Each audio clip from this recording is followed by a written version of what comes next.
આગળના સમાચાર પર નજર કરીએ તો અમદાવાદની વાયએમસીએ ક્લબ ખાતે જાણીતા ફેસ રીડર અભી મોદીએ પ્રાચીન મંત્રોને એક સાથે આલ્બમમાં રજૂ કર્યા છે, જેને સંસ્કાર મંત્ર યાત્રા નામ આપવામાં આવ્યું છે.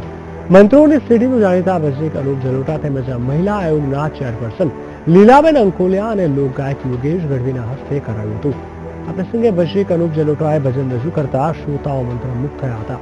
મહત્વનું છે કે અત્યાર સુધી મંત્રો અને શ્લોક માટે ધર્મ મુજબ અલગ અલગ સીડી મેળવવી પડતી હતી, જેને અમી મોદીએ એ જ સીડીમાં સમાવેશ કરી આજે લોન્ચિંગ કરી હતી.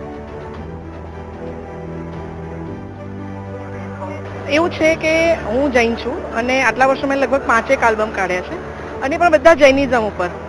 પછી હું ગમે ત્યાં જાઉં તો મને ઓમ ભૂર્ભુવ સ્વ વાગતું હોય તો મને બહુ ગમે.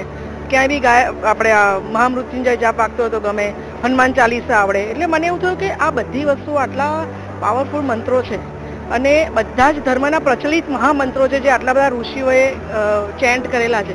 જો આ બધું એકમાં હોય અને આ બધું એકમાં થઈને રોજે નવકાર મંત્રથી લઈને આ બધા જ મહામંત્રો જો એકમાં વાગે અને રોજે સવારે वागे तो कितनी बड़ी पॉजिटिविटी आवेगा. अमी जी ने एक खास चीज सोची कि जितने मंत्र हैं, नौकार मंत्र से लेके गणेश मंत्र से लेके शांति मंत्र, वो सब अलग अलग जगह मिलते हैं.